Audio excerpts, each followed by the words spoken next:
ল'ৰা ছোৱালী পঢ়া শুনা কৰিব নোখোজা হলে কেনেকৈ পঢ়া শুনা কৰাব পাৰি ল'ৰা ছোৱালীয়ে পঢ়া শুনা কৰিব নোখোজাটো অতি স্বাভাৱিক পঢ়া শুনাৰ প্ৰতি দৃষ্টি আকৰ্ষণ কৰিবলৈ প্ৰতিজন অভিভাৱকৰ অৱস্থা যথেষ্ট দুৰ্বিষহ হৈ পৰে দেখা যায় যে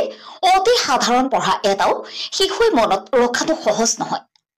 কিছু সময়ৰ পিছত পাহৰি যায় তেওঁলোকে বিষয়বোৰ যথেষ্ট কঠিন বুলি ভাবে গতিকে পিছত পঢ়িবলৈ বহিব নিবিচাৰে বিবেচনা কৰক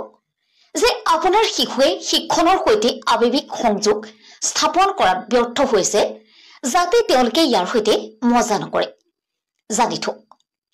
শিশুক যি পদ্ধতিৰে পঢ়োৱা হয় সেইবোৰৰ পঢ়াটো মনত ৰখাত সহায় কৰাৰ লগতে অধ্যয়নৰ প্ৰতি অধিক মনোযোগ আকৰ্ষণ কৰিব ল'ৰা ছোৱালীয়ে খেলি ভাল পায় গতিকে কেতিয়াও তেওঁলোকৰ ওপৰত ইমান হেঁচা সৃষ্টি নকৰিব যে তেওঁলোকে নিজকে খেলৰ পৰা আঁতৰাই দিব তেওঁ খেলৰ কৌশল শিকাব লাগে এটা বিষয় ব্যৱহাৰিক জ্ঞানেৰে বুজাব লাগে খেলৰ মাজত পঢ়িবলৈ কওক পুৰস্কাৰৰ প্ৰলোভনত পঢ়া মুখস্থ কৰাটো বহু অভিভাৱকে কৰা ভুল কিন্তু এফালে যিমানেই ভাল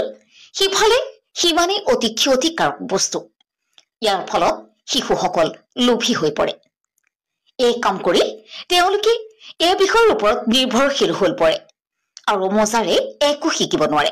গতিকে আপোনাৰ ল'ৰা ছোৱালীক কোনো প্ৰলোভনেৰে নহয় বাস্তৱিকভাৱে মজাৰ ধৰণেৰে পঢ়িবলৈ শিকাওক